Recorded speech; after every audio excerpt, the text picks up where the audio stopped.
आज हामीहरूसँगै बोली र प्रचार भन्ने शीर्षकमा परमेश्वरको वचन अध्ययन गरौँ। परमेश्वरले हामीलाई दिनुभएका वचनहरू सुसमाचारको कार्यमा कति अमूल्य छ भन्नेतर्फ एकपटक सोच्ने समय लियौँ। बोली जहिले पनि साँच्चै महत्त्वपूर्ण हुन्छ। हामीले बोल्ने बोली धेरै किसिमको छ। गनगनको बोली छ, असन्तुष्टिको बोली छ, गुनासोको बोली छ, अनि धन्यवादको बोली र खुसी अभिव्यक्त गर्दा बोलिने बोली पनि छ। हामी जिरहेको यो पृथ्वीलाई आत्मिक रूपमा शरणनगरसँग तुलना गरिएको छ।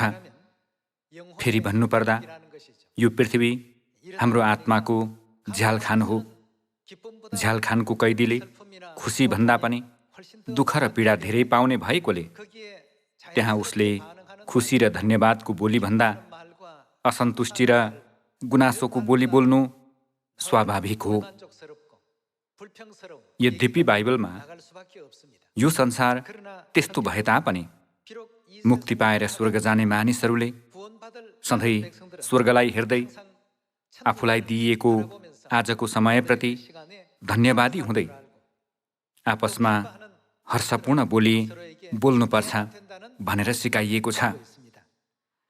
सौल मासिक पत्रिकाको एउटा लेख पढेर सुनाउँछु। एकपटक मेरो निम्ति खाजा किनिदिनुभएका सिनियरलाई मैले धन्यवाद भने। दिनहुँ मेरो निम्ति खाना बनाउनुहुने मेरी आमालाई मैले रुखो तरिकाले पानी दिनुहोस् भने। यहाँ हेर्दा बोली साँच्चै महत्त्वपूर्ण छ।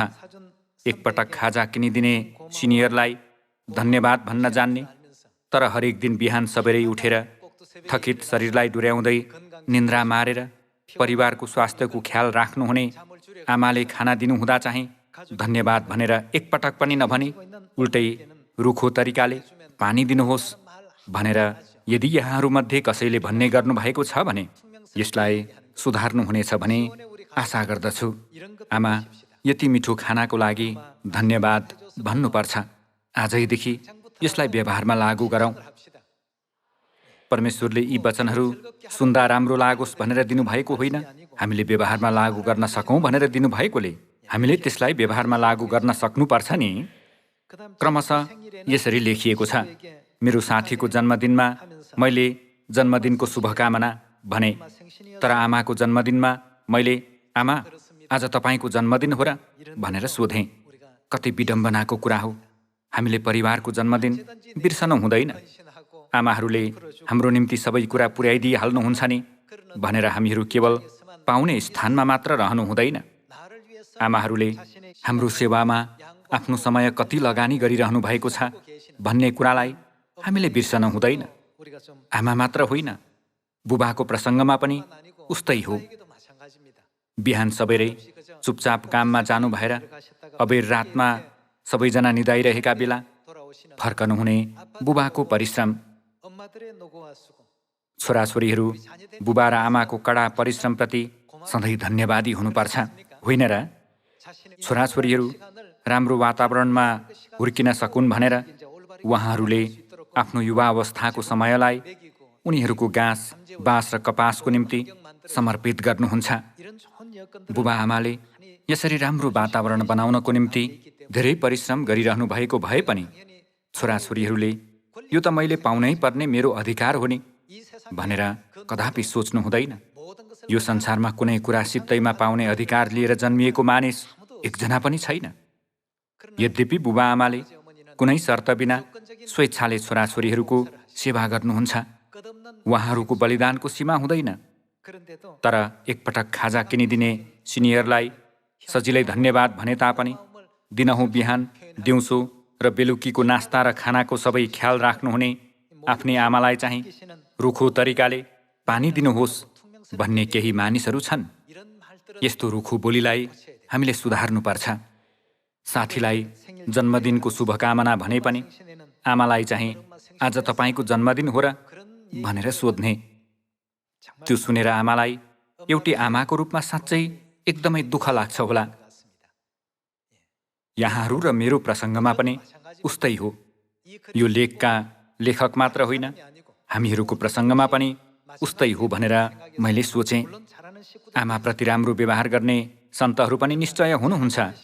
राम्रो व्यवहार गर्ने सन्तहरूले अब अझै हृदयदेखि धन्यवाद व्यक्त गर्नुभयो भने उत्तम हुनेछ। अनि त्यसो नगर्नुभएका सन्तहरूले अब चाहिँ सजिलै धन्यवाद भन्न सक्नुहुनेछ भनी आशा गर्दछु। लगातार पढ्छु। 5 मिनेट मात्र पर्खिएका सहकर्मीलाई तपाईले माफ गर्नुहोस्, थोरै ढिलो भयो भन्नुहुन्छ। तर पुरै जीवन तपाईलाई पर्खिनुभएकी आमालाई तपाईले मलाई किन भेट्न आउनुभयो भन्नुहुन्छ। यहाँहरूले बुबा आमालाई कुनै बेला त्यसरी भन्नुभएको छ कि धन्यवाद आमा, माया गर्छु भन्नु पनि सन्तानोचित दायित्व हो भन्ने विषय सार्वजनिक सेवा विज्ञापनमा आएको थियो। यो विज्ञापनलाई साँच्चै पुरस्कार दिनुपर्छ जस्तो लाग्छ।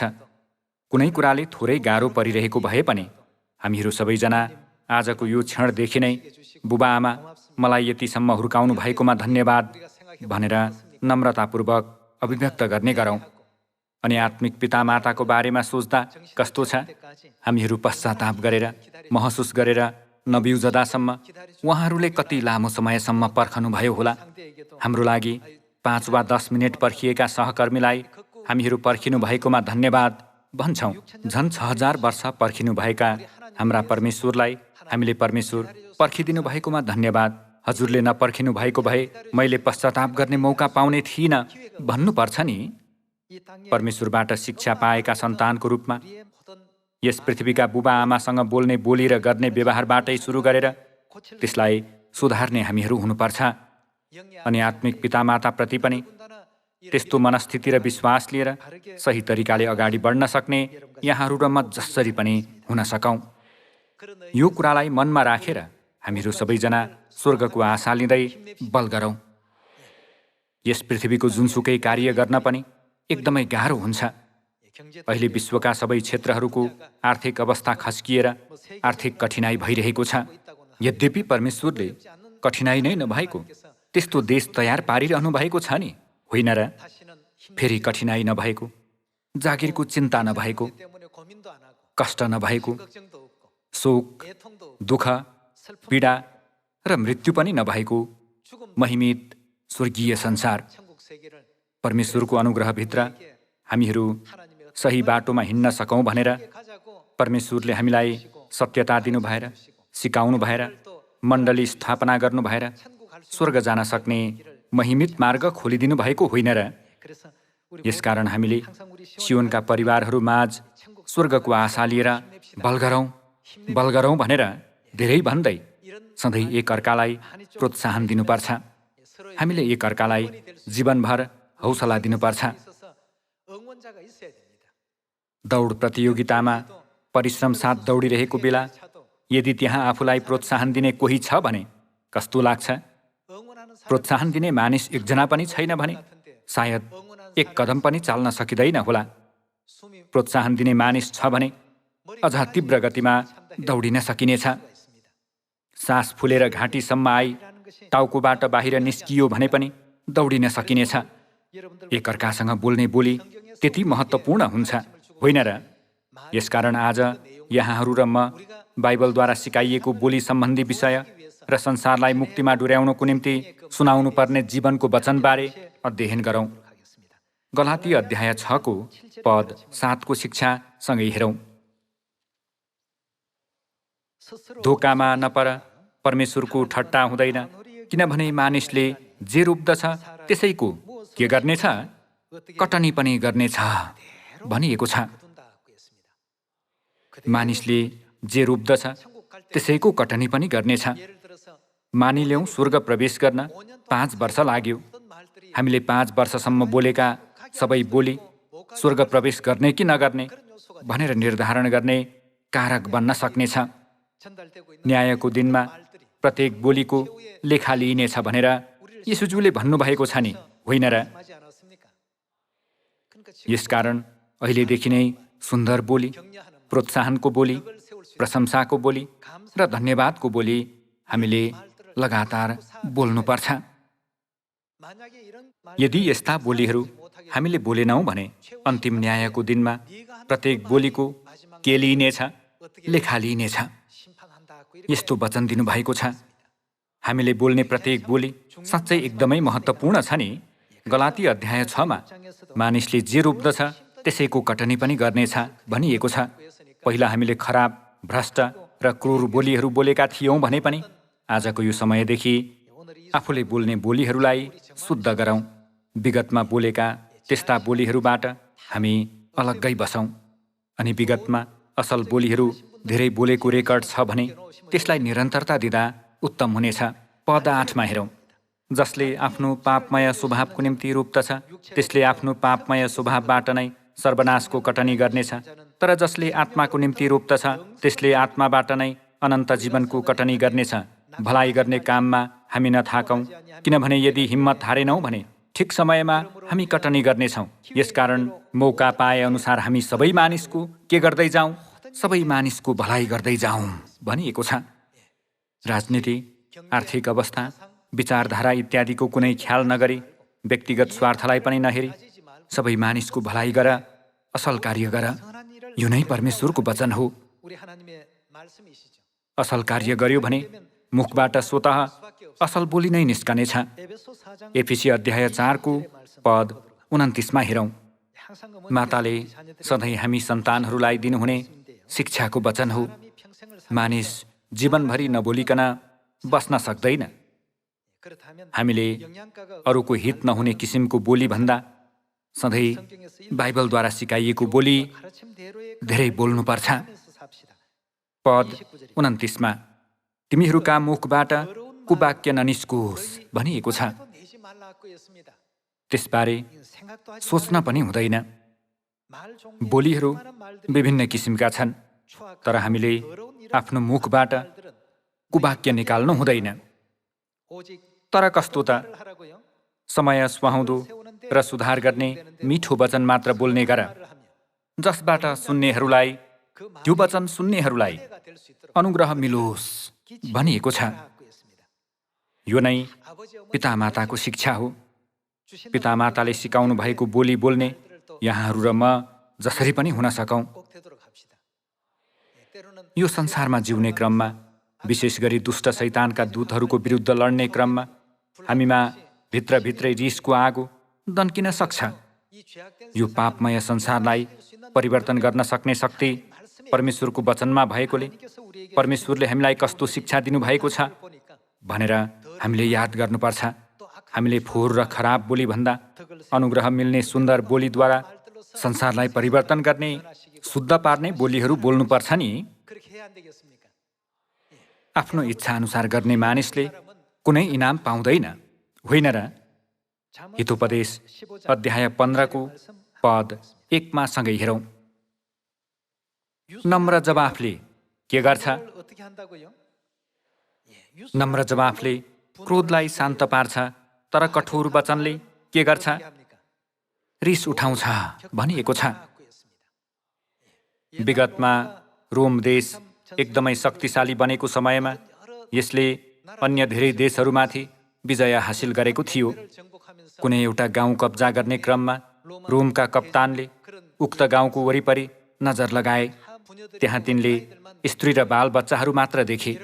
त्यो देखेर तिनले तिनीहरूलाई यसो भने, म तिमीहरू सबैलाई मुक्त गरिदिन्छु अनि तिमीहरूले आफ्नो बहुमूल्य कुरा एउटा मात्र यहाँबाट लैजान पाउनेछौ। त्यो सुनेर धेरै मानिसहरू आफ्ना सामानहरू बोकेर त्यहाँबाट गए। तब कुनै एकजना स्त्री कपडाले पुरै छोपेको एकदमै ठुलो वस्तु बोकेर हिँडिरहेको अवस्थामा देखा परिन्। एकजना सैनिकले तिनलाई सोधे, यो के हो? तब तिनले आफ्ना पति देखाइन्। रिसले चुर भएर ती सैनिकले कप्तानलाई खबर गरे। ती कप्तान यसो भन्दै कराए, यो त असह्य कुरा हो, त्यो मानिसलाई तुरुन्तै खत्तम पार्नु परेन र? तिनीहरूले आपसमा त्यसरी कुरा गरिरहेका बेला ती स्त्रीले एकदमै बुद्धिमानीपूर्वक यसो भनिन्, कप्तान साहब, हजुरले हामीलाई आफ्नो बहुमूल्य कुरा एउटा मात्र लैजान दिनेछु भनेर स्पष्टसँग प्रतिज्ञा गर्नुभएको होइन र? मेरो निम्ति सबैभन्दा बहुमूल्य नै मेरा पति हुनुहुन्छ। त्यसो भनेर तिनी आफ्ना पतिलाई बचाउनुको साथै शत्रुहरूबाट उम्कन सफल भएकी थिइन्। दाजुभाइ तथा दिदीबहिनीहरू, प्रत्येक बोली महत्त्वपूर्ण छ नि। अनि राजा र मृत्युदण्ड पाउन लागेको कैदीको पनि एउटा कथा छ। राजद्रोह मामिला भएकोले राजा स्वयंले अपराधीहरूलाई मृत्युदण्डको सजाय दिनुपर्ने भयो। एकजना कैदीले एकदमै दयालाग्दो नजरले राजासँग एक कचौरा पानीको माग गरे। तिनको त्यो माग पूरा गरिए तापनि हातमा पानी लिएर तिनी डरले थरथर काँपे। डरले काँप्दै पात झैँ हल्लिरहेका तिनी दयालाग्दा देखिए। राजा आफू पनि मानिस भएकाले तिनले यसो भने, तिमी एक कैदी भए पनि तिमीले यो पानी पुरै नपिउँदासम्म तिमी मारिने छैनौ। कति पनि चिन्ता नगरी पानी पिऊ। त्यही बेला ती कैदीको हातबाट पानीको कचौरा खसेर फुट्यो। पछि ती कैदीलाई मृत्युदण्ड दिइएन। सबै पानी नपिउन्जेल मृत्युदण्ड दिइने छैन भनिएकोले तिनले पानी पिउन नसकिने अवस्था सृजना गरे। त्यसकारण तिनले मृत्युदण्ड पाएनन्। राजाले आफ्नो प्रतिज्ञा पूरा गर्नको निम्ति ती कैदीलाई रिहा गरिदिए।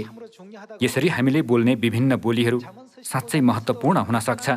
भजन सङ्ग्रह अध्याय 15 नम्र जवाफले क्रोधलाई के गर्छ?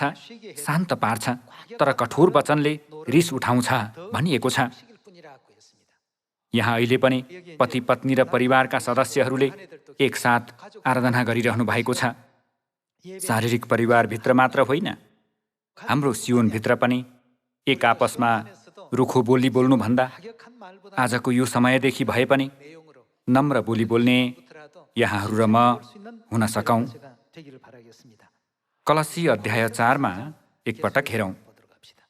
अध्याय 4 को पद 6 नुनले स्वादिलो पारे जस्तो तिमीहरूको बोली वचन सधैँ कृपालु होस्, ताकि प्रत्येकलाई कसरी जवाफ दिनुपर्ने हो सो तिमीहरू जान भनिएको छ। बाइबलमा नुनले स्वादिलो पारे जस्तो हाम्रो बोली वचन सधैँ कृपालु हुनुपर्छ भनेर सिकाइएको छ। सबै मानिसहरूलाई खुसी दिलाउन सक्ने सुन्दर बोली वचन हुनुपर्छ भन्ने अर्थ हो। तीतस अध्याय 2 को पद 7 हेरौँ। सबै कुरामा असल कामको नमुना भई तिमीले आफूलाई देखाऊ र तिम्रो शिक्षामा इमानदारी, गम्भीरता र कसैले निन्दा गर्न नपाउने ठिक बोली होस्। हाम्रो बोली कसैले निन्दा गर्न नपाउने ठिक बोली हुनुपर्छ, ताकि हाम्रा विरुद्धमा खराबी बोल्ने कुरा केही नभएकोले हाम्रो विरोधी शर्ममा परोस् भनिएको छ। दाजुभाइ तथा दिदीबहिनीहरू, बोलीको सन्दर्भमा हामीले बोलीद्वारा सबैभन्दा धेरै धन्यवाद व्यक्त गर्नुपर्ने व्यक्तिहरू नै बुबा आमा हुनुहुन्छ नि, होइन र? उहाँहरूले हाम्रो निम्ति सबैभन्दा धेरै परिश्रम गर्नुहुँदै आफैलाई हाम्रो निम्ति सबैभन्दा धेरै समर्पित गर्नुभएकोले हामीले उहाँहरूलाई सबैभन्दा धेरै धन्यवाद दिनुपर्छ। मैले बुबा आमाबाट सबै कुरा पाउनु त स्वाभाविक हो भन्ने सोचाइलाई आजको यो क्षणदेखि फालौँ। यो पृथ्वीमा स्वाभाविक रूपले सेवा पाउन योग्यको मानिस एकजना पनि छैन। यद्यपि बुबा आमाले दिनहुँ सबै कुराहरू दिनुहुने भएकोले हामीहरू लिने कार्यमा मात्र अभ्यस्त हुँदै दिन चाहिँ नजान्ने छोराछोरीहरू हुनु हुँदैन। बुबा आमालाई चुकाउन र फर्काउन जान्ने यहाँहरू र म हुनुपर्छ। यसकारण तीतस अध्याय 2 पनि तिम्रो कसैले निन्दा गर्न नपाउने ठिक बोली होस् भनेर सिकाइएको छ। पहिलो पत्रुस अध्याय 2 हेरौँ। बोली सम्बन्धी धेरै शिक्षाका वचनहरू छन्, तर तीमध्ये हामीले कदापि बिर्सन नहुने भनेको नै परमेश्वरको वचन हो। पहिलो पत्रुस अध्याय 2 को पद 1 हेरौँ। यसकारण सबै दुष्टता, सबै छलकपट र ईर्ष्या र सबै निन्दाहरूलाई त्याग। नयाँ जन्मेका बालकहरू जस्तै शुद्ध आत्मिक दूधको तृष्णा गर र त्यसबाट तिमीहरू आफ्नो मुक्तिमा बढ्दै जान सक्नेछौ भनिएको छ। परमेश्वरले किन हामीलाई त्यस्ता बोलीहरू बोल्न भन्नुभएको होला? अन्त्यमा परमेश्वरको इच्छा बुझी हेर्दा हामीहरू मुक्तिमा बढ्दै जान सकौँ भनेर उहाँले ती कुराहरू सिकाउनु भएको हो। पद 3 हेर्ने हो भने, किनकि प्रभु कृपालु हुनुहुन्छ भन्ने कुराको स्वाद तिमीहरूले पाएका छौ भनिएको छ। परमेश्वर हामीप्रति कृपालु हुनुहुन्छ। हामीहरू अनन्त मृत्यु भोग्नु बाहेक अर्को विकल्प नभएको त्यस्तो गम्भीर पाप गरेर स्वर्गबाट यस पृथ्वीमा धपाइएका आत्माहरू हौँ। अब हामीले परमेश्वरको अनुग्रह र कृपाको स्वाद पाएकाले त्यो अनुग्रहलाई संसारका सबै मानिसहरूमाझ बाँड्नुपर्छ। त्यसो गरेमा मात्र हामीहरू मुक्तिमा बढ्दै जान सक्नेछौँ भनिएकोले हामीले अरूभन्दा पनि बोलीदेखि नै व्यवहारमा लागू गर्न जान्नुपर्छ। हामीले तपाईँको कारणले भनेर यसरी भन्नुभन्दा बरु तपाईँलाई धन्यवाद भनेर धेरै भन्नुपर्छ। कारणले भन्ने शब्द बोल्यो भने यस्ता नकारात्मक बोलीहरूले लगातार पछ्याउनेछ। तपाईँको कारणले यस्तो भयो, आमाको कारणले काम बिग्रियो, बुबाको कारणले यस्तो भयो भन्नुभन्दा बरु बुबालाई धन्यवाद, आमालाई धन्यवाद, परमेश्वरलाई धन्यवाद भनेर यसरी भन्न सक्ने सियोनका सुन्दर दाजुभाइ तथा दिदीबहिनीहरू सबैजना हुन सकौँ।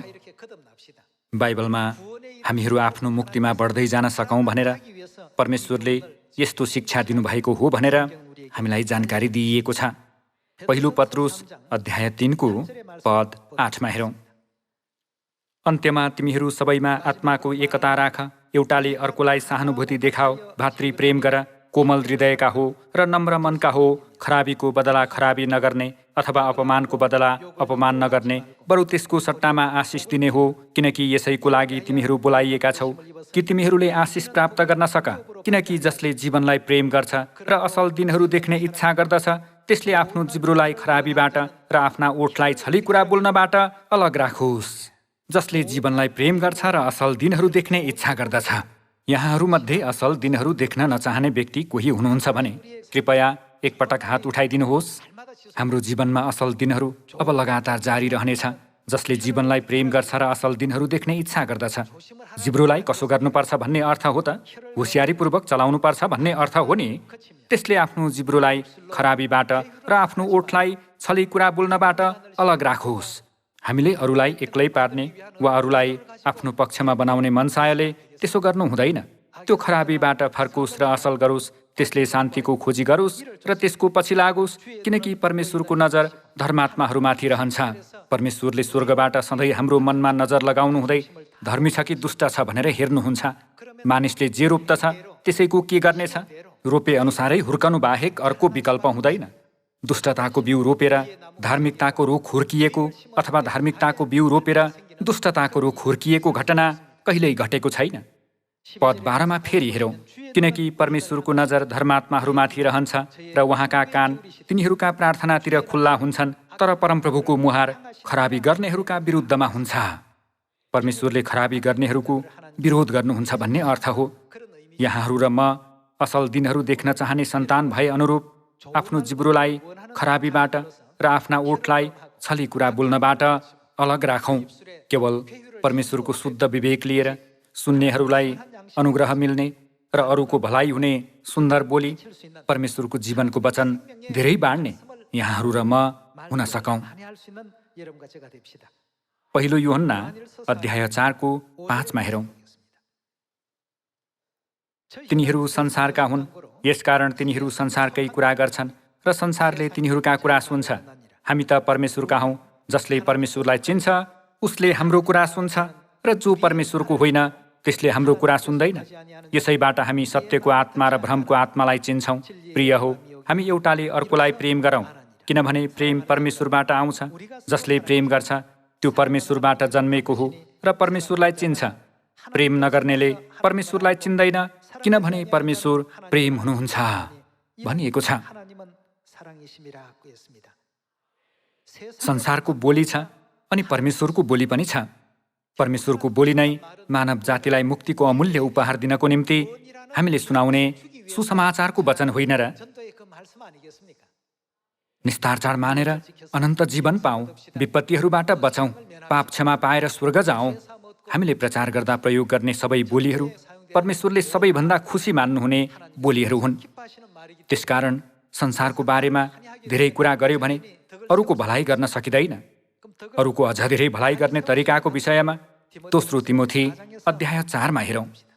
अध्याय 4 पद 1 हेर्ने हो भने परमेश्वरको सामने र जिउँदा र मरेकाहरूको इन्साफ गर्न आउनुहुने ख्रीष्ट येशूको सामने अनि उहाँको आगमन र राज्यलाई ध्यानमा राखेर म तिमीलाई कडा आज्ञा दिदछु। के गर? वचन प्रचार गर। भनिएको छ।